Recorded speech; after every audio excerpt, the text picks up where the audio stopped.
আসসালামু আলাইকুম রহমতুল্লাহ। আমার কথা শুনবার জন্য আপনাদেরকে স্বাগত জানাচ্ছি। আজকের বিষয় হবে গুফত। আসলে গুফত কি?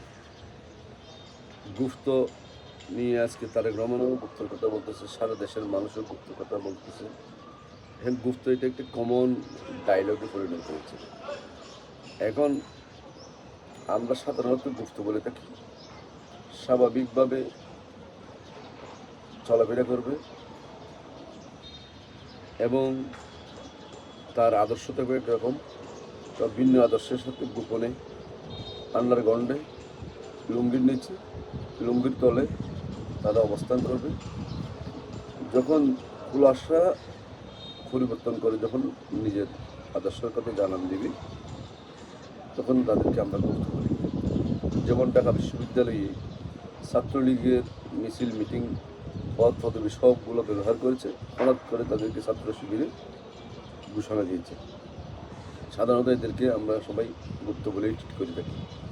এই গুপ্ত এখন নীতি নৈতিকতার বিরুদ্ধে গিয়ে যে গোপনভাবে অবস্থান নেয় তাদেরকে আমরা গুপ্ত বলি। এই গুপ্ত প্রথম নম্বর হচ্ছে শরীয়তে ইসলামের দৃষ্টিতে এই গুপ্ত জঘন্য একটা অপরাধ। এই গুপ্তধর হচ্ছে কি, এরা যে কোনো নিয়ে অন্যের বিরুদ্ধে অবস্থান নিতে পারে। এদের কোনো নৈতিক চরিত্র থাকার কোনো কথা নাই, এদের কোনো আদর্শ বলতে কিছু নাই। এরা বেসিক্যালি এই গুপ্তগিরি করেই মানুষকে বিভ্রান্ত করে, জাতিকে বিভ্রান্ত করে।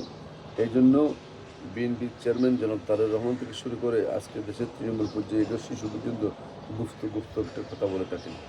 এখন এই গুপ্ত বলতে গিয়ে জ্বালা পোড়া শুরু হয়ে গেছে জামাতের আমিরের কাছে। জামাতের আমিরও এখন গুপ্ত বলে।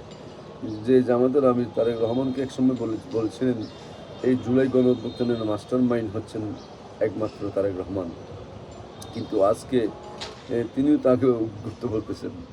এই যে হাস্যস্কর বিষয়, এই বিষয়গুলো জনমনে বারবার আলোচিত হচ্ছে, বারবার হাস্যস্কর করছে। এখন আমরা আসলে গুপ্ত কাকে বলি? গুপ্ত বলবো যে আমরা কি এই জামাত শিবিরকে আমরা বেসিক্যালি গুপ্ত বলে থাকি। এখন এই গুপ্তরা আবার অন্যদেরকে গুপ্ত বলে। এখন এই গুপ্ত থেকে গুপ্তদেরকে চিহ্নিত করার জন্য আমাদের সার্বজনীন সকলকে সচেতন হতে হবে এবং গুপ্তদের কাছ থেকে দূরে রাখতে হবে। আপনার যেখানে সন্দেহ লাগে গুপ্ত বলে তাদেরকে তাড়াতে হবে। ধন্যবাদ সবাইকে। গুপ্তর